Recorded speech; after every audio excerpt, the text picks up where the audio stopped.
Hi everyone, I thought I would do a video today about my education because I went through school like just normally. I didn't have the diagnosis of Asperger's syndrome.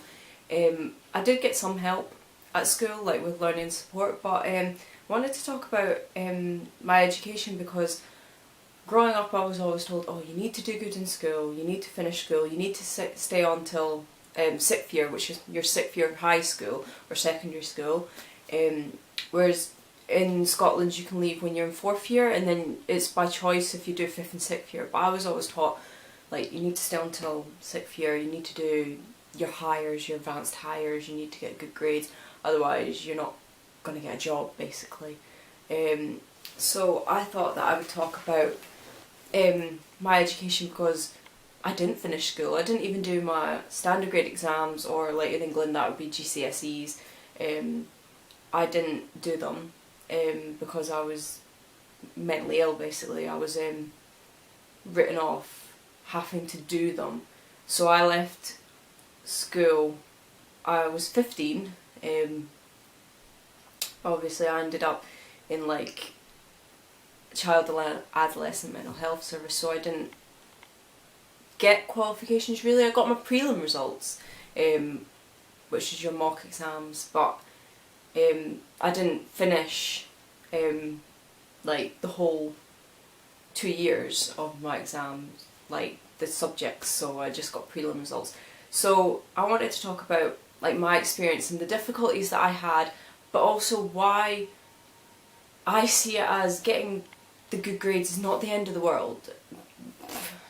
I don't believe it is. Honestly, I don't. Not in 2016 really, because obviously leaving school, not having done your standard grades, I could still go to college. I still had that option, but obviously I was ill, so I didn't.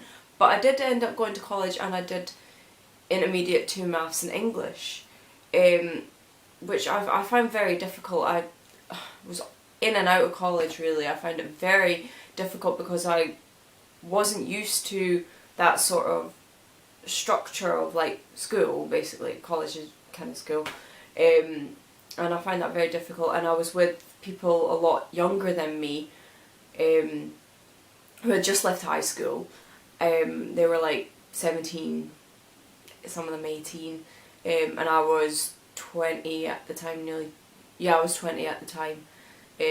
So although that was only a few years different, it was quite different for me because they were just leaving school and they weren't really bothered, whereas I really wanted to get something because I didn't have any qualifications.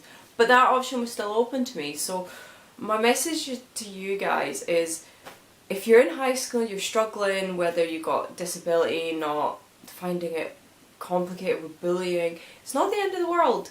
You don't have to like put so much pressure on yourself, because there are still options. You can still go to college, and then on to university. Obviously I think other countries are different with the way that they school and options and things. I think it's America, you have to get your high school diploma. In the UK we don't really have that thing. So the pressure's not so much there, and I wanted to say I wish I hadn't have put so much pressure on myself, because I looked at it, it was like, oh, you didn't get these qualifications, you didn't go to college, you didn't go to university, I'm never going to make anything of my life, I'm not going to have a good job, I'm not going to have a house, I'm never going to be able to work. I never thought I would work, ever, because I was like, oh, I don't have these qualifications on my CV. But through my volunteering I heard of different training opportunities, and stuff like that, so I did get something to show for it. So there are other options, but the way my parents were, they were raised, if you didn't get, back then it was like your O levels or something, you're not going to get nothing. And I sort of wish that pressure wasn't there, and I wish I had got the help in school, because when I was at school, with my panic and anxiety attacks, they didn't know what was going on. They had never heard of panic and anxiety attacks. I mean, they'd never had that. They'd never had anyone in the school end up in the child and adolescent mental health service. I was like the first one. and they didn't really have the facilities there. I remember a psychologist coming and see me. I saw this psychologist once, and I'd done this like dream board thing on what I wanted, and that was it. There was no help, and there was no understanding there. But that was back 2007, so it was quite a while ago now. But there was like nothing. It was like 9 years ago now, and I still think about it, and I still regret.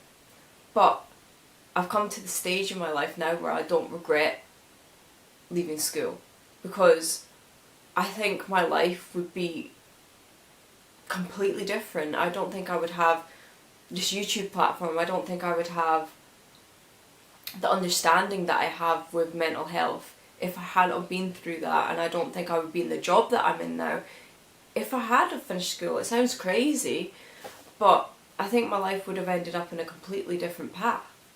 And I just want to get out there that it's not the end of the world. Don't put so much pressure on yourself. Like, I'm seeing in the news at the moment that like 6-year-olds are being forced to do these exams. Why are you forcing children to do this? And why are you forcing, like, how old are you when you do your standard grades? Like 13, 14? Why are 13, 14-year-olds being forced to make these life decisions? You're only 13 or 14. Why are these so much pressure? Why are 15, 16-year-olds, like, these exams are the be-all and end-all? They're not. They're just exams. And you can always get more education no matter how old you are. And why should there be so much pressure on children? Because it didn't help me.